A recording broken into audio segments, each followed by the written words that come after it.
Dalam Bapa dan Putra dan Roh Kudus. Amin. Bapa di surga, kami mengucap syukur bahwa Yesus lebih daripada segala sesuatu. Lebih daripada segala tokoh siapapun yang hebat sekalipun. Bantu kami ya Bapa untuk bersandar hanya kepada Yesus, Sang Juru Selamat, Sang Penebus. Demi Kristus Tuhan dan pengantara kami. Amin. Para saudara, Yesus mengecam orang Yahudi sebagai orang yang jahat. Ya, dan Yesus tidak akan memberikan tanda selain tanda Nabi Yunus. Tanda apa? Tanda penderitaan, dimakamkan dan bangkit. Seperti Yunus 3 hari dalam perut ikan, demikian pun Yesus wafat, dimakamkan dan bangkit 3 hari kemudian dalam peristiwa Paskah. Dan Yesus mengatakan orang ratu dari Sheba dari Ethiopia datang untuk menghormati Salomo, tapi yang di sini lebih besar daripada Salomo. Ya.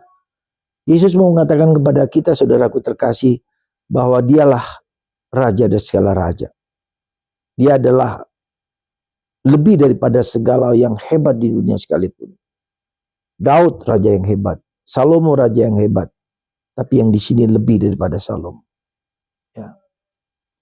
Dan itulah yang dikatakan oleh seorang menteri Katolik yang mungkin kita kenal, Ignatius Jonan, mengatakan bahwa kenapa dia tidak takut terhadap program yang dibuat ketika dia sedang memperbaiki kereta api. Dia bilang, saya percaya pada Yesus dan Bunda Maria. Dan saya tidak akan melepaskan iman saya kepada Yesus sebelum ada orang yang dapat mengalahkan Yesus dan Bunda Maria. Yesus dan Bunda Maria selama ini telah menang dan saya percaya kepadanya. Suatu jawaban yang sangat-sangat logis yang mungkin berasal dari teks ini. Ya, Yesus mengatakan yang di sini lebih daripada Salomo. Yang di sini lebih daripada Yunus. Yang di sini lebih daripada raja-raja hebat sekalipun. Siapapun. Hebat siapa raja? Soeharto. Ya. Kaisar, Presiden Amerika, Presiden Rusia, Presiden Cina. Ini lebih besar dan selalu menang.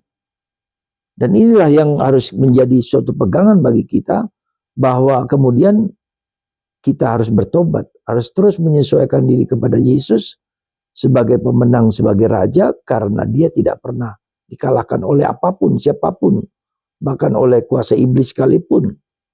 Dan ini meyakinkan kita akan arti iman kita kepada Yesus. Ya, extra ecclesia nulla salus dikatakan oleh gereja.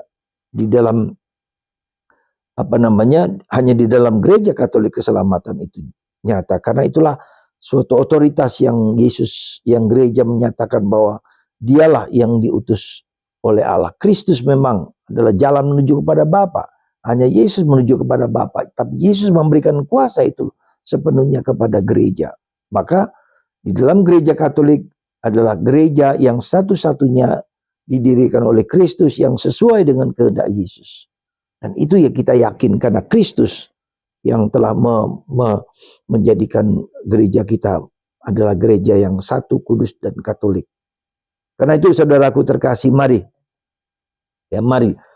kita percaya dan yakin dan mengimani akan kemenangan Kristus sebagai Raja semesta alam.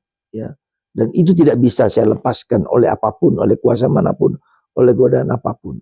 Karena kita bersandar pada Yesus. Semoga Anda dan saya memiliki keyakinan yang teguh akan panggilan kita untuk menghayati iman kita. Dan itulah otoritas yang kita pegang dengan kuat, dengan tangguh. Karena itu tidak dapat dikalahkan. Karena itu tidak ada satu kuasa manapun di neraka sekalipun yang dapat mengalahkan Kristus dan gerejanya. Gereja Katolik, kudus, apostolik, satu. Dan itulah yang menjadi pegangan kita dalam penghayatan kita sehari-hari. Kita tidak pernah boleh ragu dan takut akan iman kita.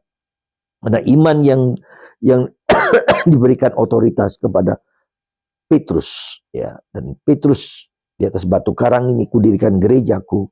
Dan tak ada satu kuasa manapun yang dapat mengalahkanmu.